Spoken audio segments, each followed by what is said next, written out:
muy amigo del señor Walter Martos Ruiz.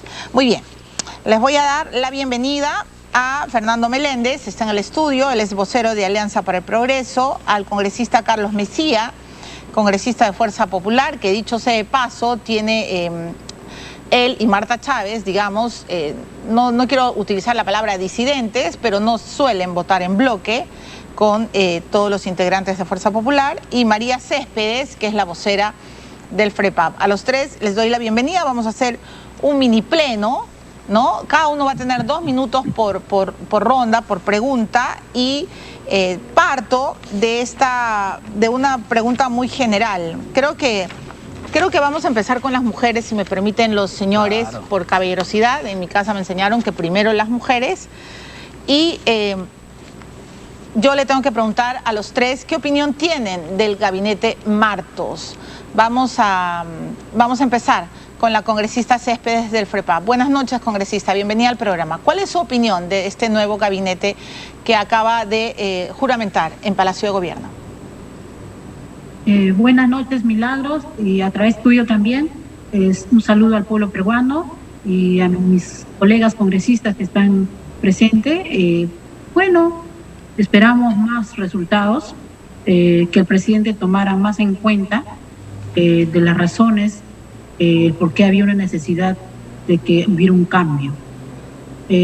Bueno, escucharemos sus propuestas que han de traer al Pleno, y de acuerdo a ello, nuestra bancada va a analizar y saldrá pues si le damos o no le damos el voto de confianza, ¿no? Porque no se trata solamente de la persona o del vocero, sino es el conjunto de todos los parlamentarios de la bancada que le vamos a analizar de acuerdo a lo que él va a plantear en el Pleno. Y esperaremos nada más, vamos a esperar qué pasa.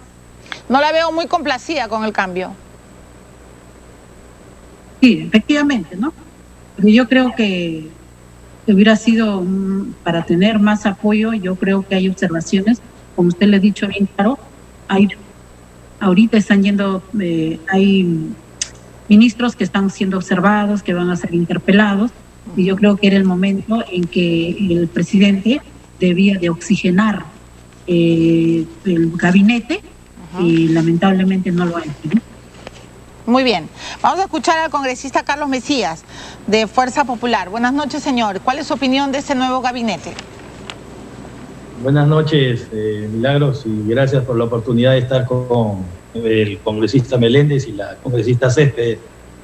Mire, yo lo que creo es que del gabinete han salido las personas que habían sido puestas ahí por el ex primer ministro Cateriano, y han sido, el gabinete ha sido recompuesto con algunos ministros y amigos, como no, digamos, colaboradores del nuevo primer ministro, que, bueno, creo que sigue siendo más de lo mismo, lo que no quiere decir que ponga un preadelanto de una negativa a la confianza, porque hay que escuchar cuál es la propuesta del primer ministro y su equipo, su nuevo gabinete, de cara a la emergencia sanitaria y a la reactivación de la economía, que se ha venido a menos, ¿no?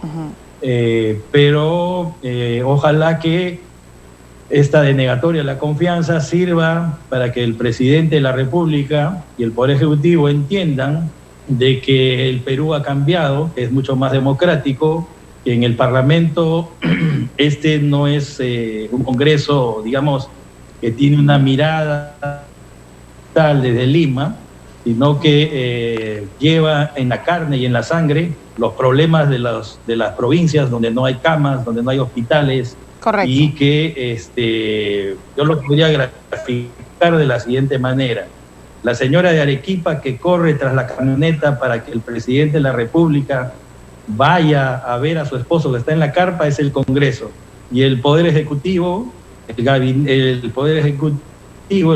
gobierno central es la camioneta que huye y que no escucha. Eso es el símbolo de lo que ha pasado en el Congreso el otro día. O sea, un parlamento que trae la voz del pueblo, de las provincias, de los gobiernos, y un poder ejecutivo que solo piensa para popularidad y que lo único que busca es mantenerse a flote en medio de un país que va hundiendo, no solo por la crisis económica, sino porque el presidente, me da la impresión, ha dicho, bueno, a partir cada uno se cuida y la pandemia ha salido de su control. Muy bien, tiempo cumplido, congresista Mesías, pero bueno, ha hecho una figura bastante dramática, ¿no es cierto? Ha comparado al Congreso con la señora Capira de Arequipa y la congresista Céspedes acaba de decir que se necesitaba oxigenación. ¿Qué piensa Fernando Meléndez, el vocero de Alianza para el Progreso? Buenas noches, señor, bienvenido. Buenas noches, Milagros. Quiero extender mi saludo a Carlos Mesías, un gran colega, una persona que aprecio y admiro en el Congreso. Igualmente a María Céspedes, a mi amiga. A ver, yo creo que el presidente, al designarlo al general Martos, ratifica su posición de mantener en línea al Congreso con el Ejecutivo. Porque si bien es cierto, es un nuevo líder al frente del gabinete, pero los demás miembros son los mismos. Y yo coincido, bueno, salvo algunos cambios, ¿no? Yo coincido con Carlos. La ministra de la Mujer es nueva. Que el único espíritu que tiene el Congreso, este Congreso, es que es la expresión soberana de los pueblos. Él puso el ejemplo de la señora Celia Capira, yo pongo el ejemplo de Loreto. Loreto fue la primera región castigada por la pandemia y el presidente Vizcarra no aprendió de lo que ocurrió en Loreto, porque miles de loretanos murieron por falta de balones de oxígeno y por la catástrofe sanitaria, por la precariedad del sector salud. Entonces, nosotros creemos que con el señor Martos, que tiene un perfil militar, esperemos que presente al Congreso y al país una propuesta de medidas urgentes, como le caracteriza a los militares. ¿Qué vamos a hacer para derrotar a la pandemia y cómo vamos a enfrentar la crisis económica y cómo vamos a recuperar el empleo? Muy bien, muy bien. Entonces, la segunda pregunta, empezamos también con la señora Céspedes para entender bien el pensamiento actual. ¿Usted cree, y la pregunta es la misma para los tres, ¿ustedes creen que la ratificación de los ministros de Educación y de Economía pueden complicar el nuevo voto de confianza o creen que más bien es una situación extrema que los llevará básicamente a la interpelación que ya está en curso y quizás a la posible censura? ¿Qué piensan de esta ratificación de las dos carteras complicadas en cuestión? Señora Céspedes. Es lamentable, ¿no? Porque que el presidente no haya hecho oídos sordos, porque es un ministro que está cuestionado, tanto en educación como la ministra de Economía. Bueno, ya es responsabilidad política del presidente, porque sabemos bien que ellos ya llevan un problema, que viene a ser la frustrada compra de la tablet, ¿no? Que no se ha dado. Nosotros, como le digo, vamos a evaluar y verdad que es lamentable, ¿no? Es lamentable que no haya tomado una decisión acertada. Es como decir, yo decido, yo hago, no escucho, y no es así, porque yo pienso que todos los poderes, tanto el poder ejecutivo como el poder legislativo, tienen que concordar, tiene que haber una armonía, tiene que tejerse puentes, ¿no? En el diálogo, recoger lo que en realidad, si ya hay alguien que está observado, yo no sé cuál es la insistencia del presidente de seguir ratificando una persona que ya está mal vista ante la opinión pública. No claro, lo que pasa es que el presidente dice que Benavides es... Pero lo que pasa es que el presidente Vizcarra dice que la reforma educativa es innegociable y quien personifica hoy a esa reforma educativa es Benavides. Miren, le digo, yo siempre he estado vinculado al quehacer educativo y jamás mi bancada podría estar en contra de que avancemos en una calidad educativa universitaria, no solo universitaria, calidad educativa desde que empieza inicial, primaria, secundaria, la universidad. Yo cuando fui, por ejemplo, presidente en el colegio, no tuvimos ningún apoyo del gobierno. ¿Qué hicimos los padres de familia? Con el director. Concordamos en que debíamos hacer una capacitación para los docentes educativos y se trajo personal de otros países, se capacitó y nació el sistema articulado en el colegio público del Estado, porque esa es la idea es formar un nuevo nivel educativo a nivel en general, no solo universitario, sino en forma general. Entonces nosotros nunca, jamás vamos a estar en contra de que se dé una calidad educativa en la parte universitaria. Y se ha sindicado inclusive, ¿no?, de extorsión, de denuncia. Inclusive hoy día he estado leyendo que ya le están al presidente del Parlamento denunciando, porque jamás nosotros vamos a entrar en ese tipo de cálculo político de estar negociando, porque ninguno de nosotros tiene una universidad. Entonces, ¿cómo vamos a...? Lo que nos preocupa en lo que está pasando es que no ha habido las tablets, aparte que también licenció la universidad, quitó la licencia a la Universidad de Ica y sí le licenció a una universidad que estaba también en Ica, que todavía no terminaba de culminar la construcción de la infraestructura y prácticamente no cumplía los 8 puntos que exigía para que tenga licenciamiento.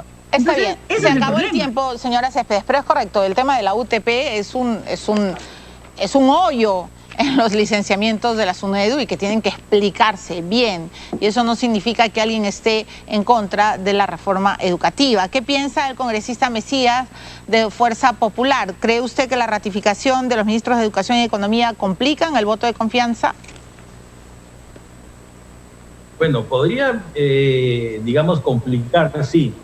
Siempre es que, por ejemplo, el primer ministro no lleva un mensaje en el plan económico que pueda significar un giro a lo que estamos viendo hasta el día de hoy. Porque si hacemos un análisis comparado, las políticas económicas que ha emprendido la ministra de Economía no han dado en el clavo, y por el contrario, somos el país en América Latina que ha descendido en el crecimiento, ¿no? Mientras Chile, digamos, se mantiene en un crecimiento del 1% o -1%, el Perú ha descendido a -12%. No hay ningún país que haya sufrido una crisis económica tan fuerte como la que estamos viviendo. Eso en cuanto al plan económico, porque los cuestionamientos que se hacen a la ministra de Economía son otros, ¿no? Algunos conflictos de intereses de sus parientes. Familiares. Y en el caso del ministro de Educación, sí, y en el caso del ministro de Educación, me parece que las políticas de Estado no se personalizan. Y lo único que, digamos, complementando lo que ha dicho la congresista Céspedes, a mí lo que me produce este nuevo nombramiento del ministro de Educación es me provoca o me produce la impresión de que al presidente le está faltando madurez. Me parece un hombre un poco inmaduro. Es como si después que le han hecho una broma, entonces él responde con otra y dice jojolete, no, saca la lengua y dice, miren, aquí estoy, a ver pues qué va a pasar. Y entonces un país no se gobierna así, se gobierna con más seriedad, con más madurez. Y eso es lo que veo que está habiendo acá. La idea de decir, por ejemplo, que el ministro de Educación personaliza la reforma universitaria es un error desde mi punto de vista, porque una sola persona no puede encarnar la reforma universitaria y puede hacerla cualquier otro. Correcto. Se acabó el tiempo, congresista Mesías. ¿Qué piensa Fernando Meléndez? Yo creo que hay que separar las cosas. Una cosa es la presentación del gabinete Martos y por otra cuerda corre el tema de la interpelación. Porque es al ministro la interpelación. Pero a mí lo que yo quiero dejar en claro, Milagros, es la campaña perversa que hicieron en 2 días para enrostrar o querer sembrar en la población de que el Congreso se está oponiendo a la reforma universitaria. Alianza para el Progreso lo rechaza. Es más, es una cobardía pretender involucrar a Alianza para el Progreso en la crisis que vivimos respecto al gabinete cateriano, porque nuestro líder, el presidente Acuña, tiene una universidad licenciada hace muchos años atrás. Hay que zanjar eso, o sea, hay que voltear la página. El tema central es que el presidente Vizcarra ha buscado un término para que blinde a un ministro que está en un proceso de interpelación. No mezclemos las cosas. El señor Benavides está en un proceso de interpelación porque hay cuestionamientos por la forma como ha entregado un licenciamiento a universidad, a sucursales o filiales que no existían. No es ni por las tablets, es porque un hecho que él... Pero la interpelación está basada básicamente en las tablets. No. La interpelación es por la universidad. La UTP, pero también lo de las tablets. O las tablets va a ser añadido. Va a ser ampliado. Ampliado. Pero claro, el hoyo de la UTP... Y no es un tema del Congreso. Él lo ha reconocido el día que se presentó el gabinete cateriano, que había habido hechos irregulares en el proceso de la licitación. Bueno, más que irregulares, acá lo denunciamos. Pero claro, lo de la UTP es grave, es serio. Se había exigido muchos requisitos y le dan licenciamiento a una universidad en el papel, a filiales en papel. ¿Por qué? Tendrá que responder el señor Benavides. Pero hay que separar las cosas. O sea, ¿usted cree que pueden dar el voto de confianza a Martos, pero que de ninguna manera le van a dar el voto de confianza a Benavides? Corre el tema de la interpelación. Corre el tema de la interpelación. El señor Benavides ha sido ratificado. Ok. En una sola palabra, termino este bloque, pero sí quiero saber, ¿qué medida urgente y principal, congresista Céspedes, espera usted escuchar en la presentación del gabinete Martos contra la pandemia? ¿Qué es lo que más nos está preocupando? ¿No es cierto? Se están muriendo miles de peruanos. ¿Cuál es la medida más urgente que usted sí espera escuchar en la boca de Martos y que no escuchó en la boca de Cateriano?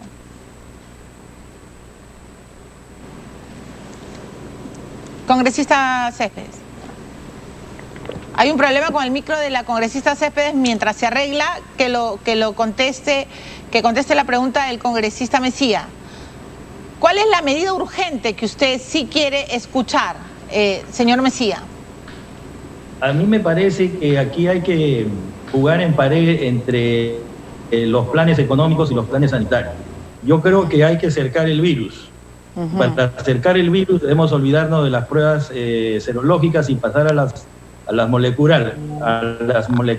Correcto. Aislar a las personas que inmediatamente sabemos que están contagiadas y, digamos, si vamos a ir a una cuarentena por partes, no total, a las personas de bajos recursos en un país que el 76% de su población es informal, hay que llevarle la comida a la casa, no hay que darle dinero, y menos a los gobiernos locales que son muy ineficientes.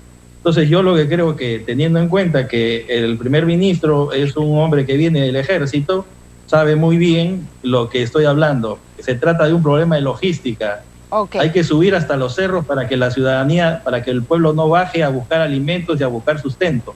Perfecto. Y además no existe con el trabajo deprimido. Gracias. Sé que hay un problema de tiempo. Muy bien, pero clave lo que acaba de decir. El congresista de Fuerza Popular espera que exista una estrategia de cerco, que es lo que todos estamos reclamando. Congresista Céspedes, ¿qué medida urgente y básica quiere escuchar en contra de la pandemia? Ahorita lo que está golpeando y hay una necesidad de emergencia es el oxígeno, Milagros. La gente se amanece 2, 3 días haciendo fila para poder conseguir el oxígeno.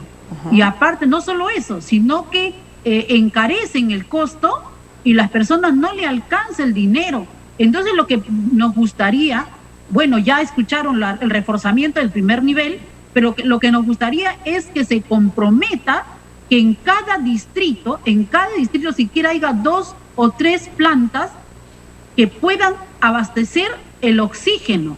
Usted viera cómo me llega el WhatsApp pidiéndome, por favor, dónde pueden ellos llenar oxígeno, porque muchos están optando por quedarse en su casa porque no le pueden recibir en el hospital. Están con un apoyo de un médico particular, pero necesitan oxígeno. Entonces, para mí, la prioridad en estos momentos para salvar vidas es que el gobierno se responsabilice de abastecer de oxígeno. Correcto. Congresista Meléndez. Pilar Mazzetti ha estado al frente del comando COVID. Tiene la fotografía de la realidad que vivimos.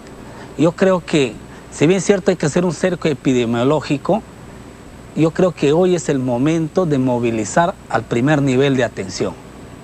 Hay que acercarnos a la comunidad, hay que acercarnos a los barrios, hay que acercarnos a los conos. Tiene que estar la presencia del Ministerio de Salud en su conjunto. Y el tema hospitalario, en definitiva, o sea, sigue siendo el oxígeno el factor clave para salvar las vidas. Pero hemos colapsado en el sistema hospitalario. Tenemos que fortalecer la atención primaria en la salud. Hoy es el momento de que el personal de salud esté en la casa, esté en el barrio. Y yo creo que es clave porque las familias han salido a la calle en búsqueda del pan, porque en la casa no hay comida. Entonces, el gobierno tiene que cambiar su estrategia y el general Martos conoce, porque el ejército tiene una estructura vertical de cómo se puede aplicar una estrategia comunitaria. Muy bien. Han escuchado a 3 congresistas de 3 bancadas distintas. No sé si, espero que Alianza por el Progreso, vamos a ver qué hacen al final.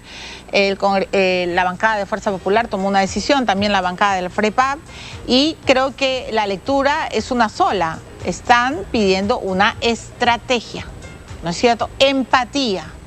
El voto provinciano le negó la confianza a Cateriano, que hoy dice que está en el llano. Espero que el general Martos sepa aquilatar lo que han dicho los congresistas después de tanto debate y finalmente a los peruanos nos den el ABC de cómo se va a combatir esta pandemia. Muchas gracias, señores, por estar hoy en el programa. Me voy, Quique, de inmediato a la pausa y regreso con 2 analistas, ¿no es cierto? Una que ha sido congresista y un politólogo. Primero, Lourdes Flores. Lourdes Flores ha sido parlamentaria y ha dicho, las abstenciones de Acción Popular y Alianza para el Progreso fueron nefastas. Eso es lo que teledirigido a la bancada de Acuña. Bueno, ¿qué piensa hoy Lourdes Flores de Martos después de la pausa? Le voy a dar la bienvenida a Lourdes Flores Nano, ¿no es cierto? Ella, por supuesto, conoce el Parlamento, ha sido congresista y también candidata a la presidencia. Ella sabe de política, sabe de tender puentes, sabe lo que se teje y maneja a la interna. Quiero preguntarle qué le parece hoy la decisión del presidente Vizcarra de poner en la primera línea al general Martos como presidente del Consejo de Ministros. Buenas noches, Lourdes. Bienvenida al programa. Buenas noches, encantada. No lo conozco honestamente. Yo me imagino que la razón por la cual se le coloca en esa función es por su función operativa, porque digamos debe ser una persona muy operativa, tiene una mirada militar estratégica. Claramente creo que no será para ejercer un liderazgo político. Quizás el presidente de la República lo retome, ¿no? Y vuelva a cobrar el protagonismo político, que quizás se siente más cómodo en eso. Pero me imagino que está puesto allí por sus habilidades y sus capacidades como militar. De modo que espero que sea eso y que no se tienda otra vez a un régimen muy duro, cerrado, de coacción de libertades, que fue un poco el mensaje que ha tenido él permanentemente en tanto. Totalmente. Espero que sea por esas capacidades organizativas. Pero estoy de acuerdo, porque Martos ha sido el de la línea más dura, que quería encerrarnos a todos los peruanos hasta fin de año y por él hasta el próximo año. Pero bueno, vamos a ver qué giro y qué cambio presenta en el voto de confianza. Ahora, como eso es inviable, como eso es absolutamente inviable, y sin embargo la situación sigue siendo muy difícil en Lima y en muchas regiones del país, con las carencias enormes, con las pérdidas de vida, se necesita una combinación de orden, pero sobre todo de capacidad organizativa. Yo confío que sea esa la tarea, que el primer ministro, coordinando con las propias Fuerzas Armadas, me han hablado muy bien del general que asume el cargo de ministro de Defensa, que ha hecho una buena actuación en tanto jefe de INDECI, de modo que ahí puede haber una combinación, tender puentes a las Fuerzas Armadas, buscar a la Iglesia, coordinar con el sector privado. Todo eso tiene que articularse, y si ese es el papel que cumple, es un papel operativo importante en esta hora. Ahora, está por un lado el prurito de que es la primera vez en muchos años que un general asume la presidencia del Consejo de Ministros, estos espantosos teorías, ¿no es cierto?, que ahora pues tomen mientras, ahora vienen los militares, que el fantasma de los golpes, lo cual sinceramente, Lourdes, a mí me parece hasta perverso plantearlo en un país que ha luchado tanto por recuperar su democracia. Pero también es absurdo, como ha sido muy mal discurso el de aquel congresista, que entiendo ya ha sido desmentido por su bancada, que apenas producía este hecho ya comenzó a hablar de vacancia, ¿no? Entonces hay que serenarse, el momento es de una crisis enorme, la cantidad de vidas humanas que se están perdiendo todos los días, los problemas de salud no resueltos, hay tanto por hacer que la verdad es que estas posiciones polarizantes resultan absurdas y muy perturbadoras. Y en ese tanto por hacer, ¿le crees hoy al presidente Martín Vizcarra cuando, digamos, trata de poner paños fríos y dice, bueno, ya hay que dejar de pelearnos, cuando el día anterior le había dicho al Parlamento que estaba en las malas prácticas, en la mala política, etcétera, asumiendo el discurso de Cateriano que se había pues prácticamente extorsionado o chantajeado? O sea, ¿frente a qué rostro de Vizcarra estamos hoy? Primero comenzaré diciendo que tengo que ser absolutamente objetiva y en mi concepto la crisis que hemos vivido en las últimas 48, del lunes acá, ¿no es cierto?, las últimas 72 horas, si hay que ponerle peso a las responsabilidades, la responsabilidad más fuerte ha venido del Poder Legislativo, del Congreso. Yo creo que ahí ha estado la carga de la fuerza. Si bien el primer ministro no ha sido precisamente un tendedor digamos, de ramos de olivo con todo el mundo, yo sí creo que fue con un discurso claro en materia económica, que fue con un discurso afirmativo en ciertos temas y que me parece que la crisis se ha producido desde el Parlamento. Has destacado mi punto de vista, que en mi concepto la mayor responsabilidad está por esos votos en abstención, que yo creo que debieron respaldarse, han sido más o menos afines al gobierno siempre, para permitir que el gabinete Cateriano continuara. Página volteada, efectivamente la reacción de nadie es lo peor que nos puede pasar en este momento. Por supuesto, tampoco creo que han puesto a un militar para que los tanques estén en la puerta, porque eso sería inaceptable. No creo que sea de ninguna manera lógica. Te repito que creo que es un actor menos político y presumo que más operativo. Me parece que quien va a retomar el liderazgo político y el rol político va a ser el propio presidente, que quizás se siente más cómodo en eso. También hay que decirlo con claridad. Pero Correcto. Lo deseable es que haya un camino sensato. Quedan 10 meses de acciones muy concretas. Hace un instante les has preguntado a 2 parlamentarios o a 3 parlamentarios y me parece que han dicho bien, por ejemplo, las pruebas moleculares generalizadas, el cerco epidemiológico, los controles. Esas 1, 2, 3, 4, 5 pasos en materia sanitaria y en materia económica, creo que es todo lo que el primer presidente del Consejo de Ministros tiene que plantear. Creo que el error de Cateriano, habiéndome gustado la orientación de su discurso, hizo un plan tan ampuloso que resultaba absolutamente imposible de realizarse, un plan de 5 años. No, yo creo que este gabinete tiene que plantearse 4 o 5 cosas muy concretas, concentrar en eso su discurso y ponerse a trabajar. Menos discurso, menos reunionitis, más acción. Me parece que esa es la lógica de cómo hay que actuar en estos meses. Me quedo con esta última frase. Muchas gracias por tu precisión siempre, Lourdes Flores Nano. Menos reunionitis y más acción, sí. Más sensatez. Gracias, Lourdes. Me quedo con este mensaje de sensatez y, por supuesto, le vuelvo a convocar en los próximos días. Un gusto de escucharla. Muchas gracias. Gracias. Y de Lourdes Flores, que ha sido parlamentaria y política, pues, de larga data, vamos a pasar al análisis de Carlos Meléndez. Carlos Meléndez es politólogo y siempre también apunta y dispara y da en el clavo. ¿Qué piensa hoy Carlos Meléndez desde Santiago de Chile de lo que acaba de decidir el presidente Vizcarra al elegir al general Martos como primer ministro? Buenas noches, Carlos. Bienvenido al programa. Buenas noches, Milagros. Bueno, creo que está aprendiendo del error que tuvo al tratar de buscar un primer ministro que se corría hacia la centroderecha. Cateriano, al correrse hacia la centroderecha, se distanció del promedio ideológico, por decirlo de un modo, que existe en el Congreso, y también se alejó socialmente. No hemos visto una distancia social entre Cateriano y la bancada del FREPAP, por ejemplo, ¿no? O sea, no todo lo que pasó en el Congreso, en el rechazo al voto de confianza, tiene que ver con las mafias en el sector educación que se han dicho en los medios de comunicación. No todo es mafia en el Congreso. En el Congreso hay bancadas que representan sectores genuinos de la ciudadanía. Hay sectores de izquierda que están a favor de una reforma educativa. Cateriano, al ponerse a la centro derecha, se distanció de esos grupos y ahora el presidente está buscando enmendar ese error con un primer ministro más neutral en términos programáticos, más neutral en términos ideológicos, y que te genera la idea de orden, la idea de seguridad, la idea de quizás también de acción. En ese sentido, dialoga muy bien con estos ánimos populistas o estos reflejos populistas, conservadores, estatistas, proteccionistas que reinan en el Congreso. Ahora, usted, Carlos, discúlpenme el tuteo por la juventud.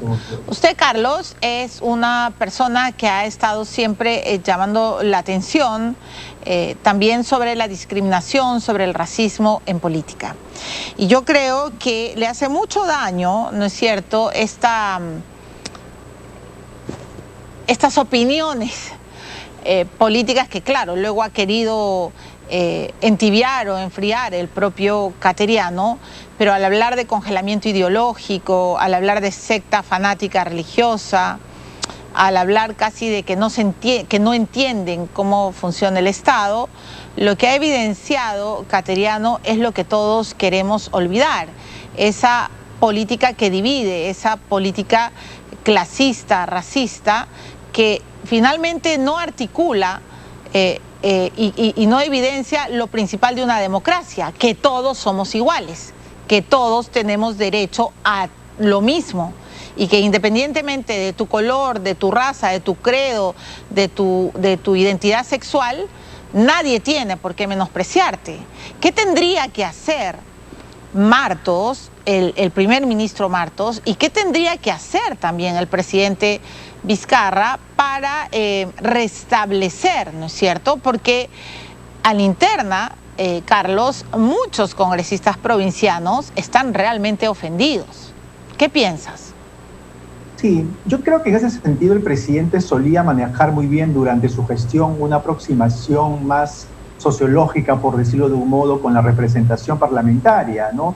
Vicente Ceballos, César Villanueva venían, y el mismo presidente obviamente provienen de la política regional. Eso los acerca obviamente a la representación parlamentaria. Entre comillas, y disculpen el término, se blanqueó un poco con Salvador de Solar, también con Cateriano, y eso generó obviamente bastante distancia social, ¿no? Yo creo que Martos también es un congresista, es un primer ministro forjado que proviene de las regiones, es alguien con una carrera en Lima, en las Fuerzas Armadas, pero de origen provinciano, según entiendo. Eso va a ayudar bastante. Claro, es cajamarquino.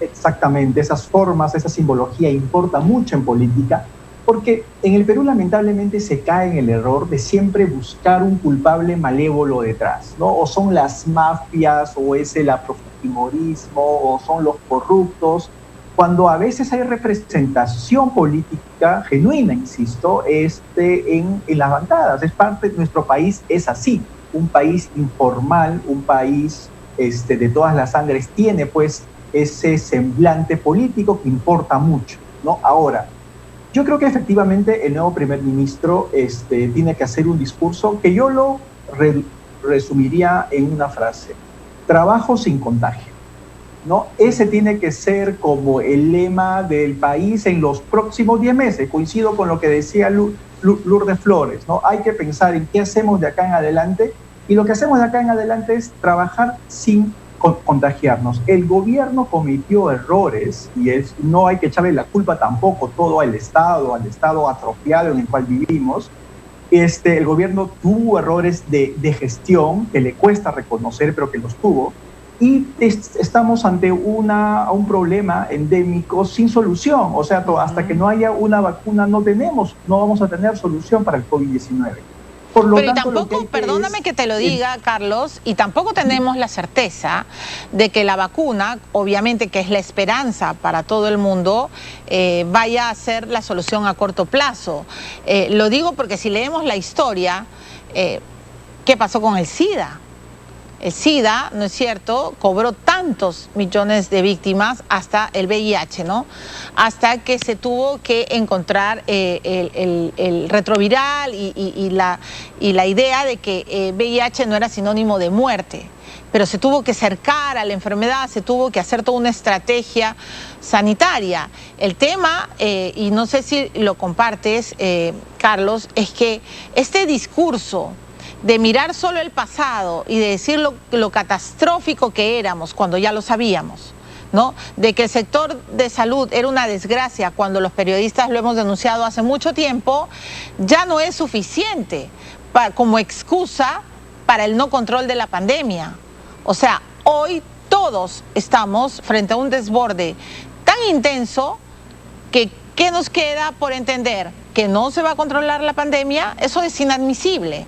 Entonces, parte de lo que estuvieron exigiendo muchos congresistas en este debate que se hizo hasta la madrugada extenso fue eso, que van a hacer para frenar el contagio, para frenar la muerte. O sea, tiene que ser un discurso de vida, no un discurso tanático. No sé si me dejo entender. Sí, totalmente de acuerdo. Y en ese sentido, precisamente, creo que hay que mirar hacia adelante.